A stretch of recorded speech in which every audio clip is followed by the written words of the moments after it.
Ensuite, on retrouve Marie Chantrey et son invité, Maude Bréjon, députée Renaissance des Hauts-de-Seine, pour évoquer notamment la campagne des élections européennes. Maude Bréjon, bonjour. Bonjour. Et merci d'avoir accepté notre invitation. Grand meeting ce soir de votre candidate Valérie Reyet, candidate de la majorité présidentielle à Paris, à la Mutualité. Ce week-end, le président de la République disait « Je m'impliquerai ». Sera-t-il présent ce soir à ce meeting? Mystère, mais pour le savoir, je vous invite à venir 19h ce soir à la Maison de la Mutualité.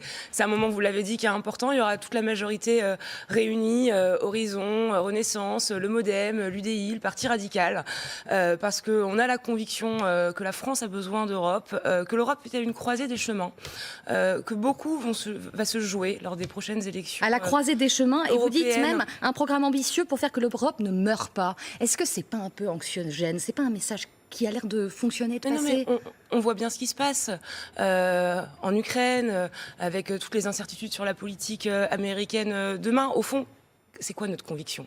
Notre conviction, elle est très simple. C'est qu'on est plus fort ensemble pour relever les grands défis qui ne trouveront des réponses qu'à l'échelle européenne. Je pense à l'immigration, je pense à l'écologie, je pense à la défense. Eh bien, on a besoin d'une Union européenne qui soit une Union européenne puissante. Et c'est ça qu'on défend. Moi, je crois que le projet que porte Jordan Bardella, par exemple, c'est un projet de rétrécissement qui affaiblira la France. Projet de rétrécissement, mais à 32% dans les intentions de vote. Vous êtes à 16%. Est-ce que quand on est député de la majorité, on a encore un peu le moral? Oui, et quand on est aux responsabilités depuis 7 ans, comme c'est notre cas, c'est toujours un petit peu plus difficile. D'abord parce qu'on est dans l'action, on n'est pas dans les incantations permanentes, comme Jordan Bardella, et puis parce que, contrairement à lui, nous, on parle d'Europe.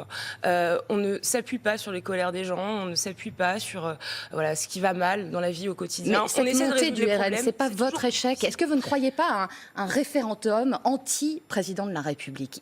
On ne sait pas s'il sera là ce soir, mais il y a quand même, quoi qu'on en dise, une forme de détestation autour de sa personne. Est-ce que vous croyez que c'est lui qui sera puni à l'issue de ces élections européennes? Je crois que c'est normal qu'il y ait des attentes plus importantes vis-à-vis de la famille politique qui est en responsabilité.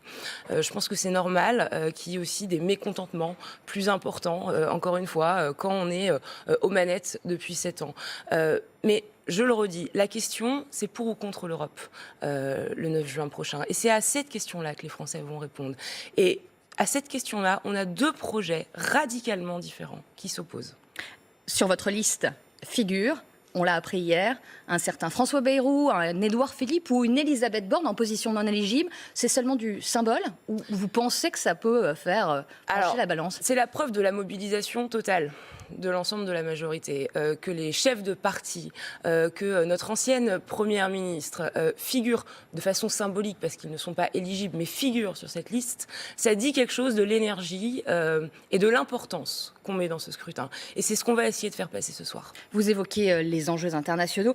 Une sortie de Valérie hier a surpris. Elle dit hier, en effet, que la Chine commet un génocide contre la minorité musulmane ouïghour. Un président ne peut pas dire ça? Sa candidate peut le faire? D'abord, ce que je voudrais dire, c'est que le sort des Ouïghours nous préoccupe tous, et moi, il me préoccupe beaucoup.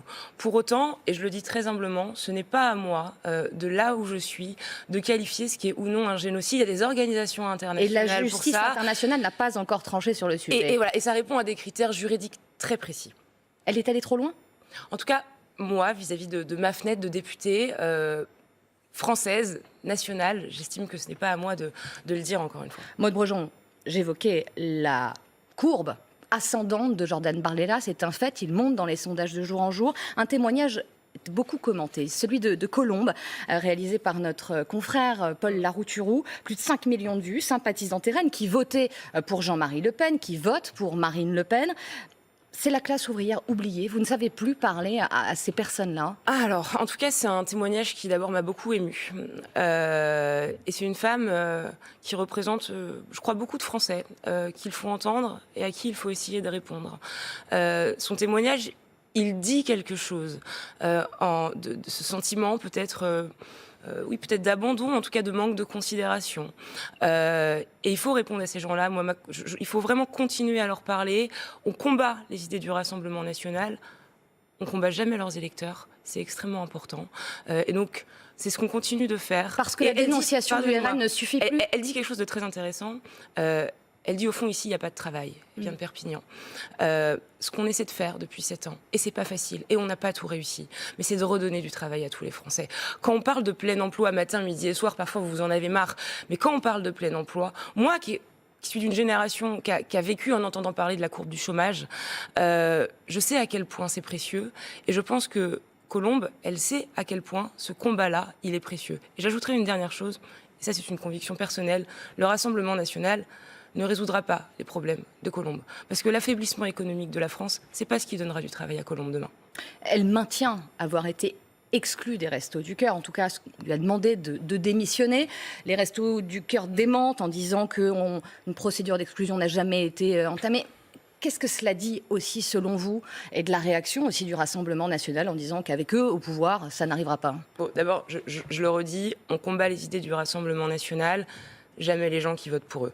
Et donc voilà, je pense que, j'espère, ont entendu les responsables des Restos du Cœur en la réintégrant, si j'en crois le communiqué. Ma conviction, c'est que le Rassemblement national surfe sur des gens comme Colombe, surfe sur cette détresse, sur cette misère sociale.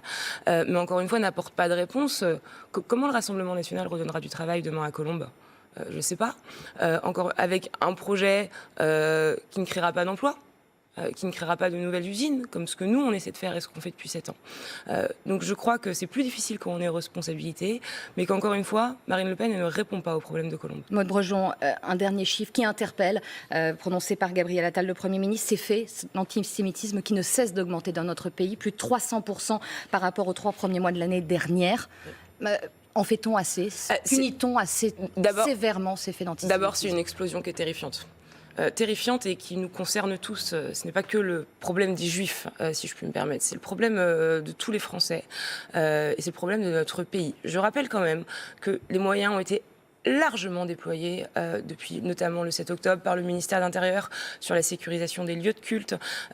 Aurore Berger a démarré hier les assises de l'antisémitisme pour arriver à s'accorder sur un corpus commun, à réfléchir à comment est-ce qu'on le combat davantage. Donc on sera parfaitement intransigeant sur la question, comme on l'a toujours été. Merci beaucoup, Maude Brejon. La suite, c'est avec vous, Bruce.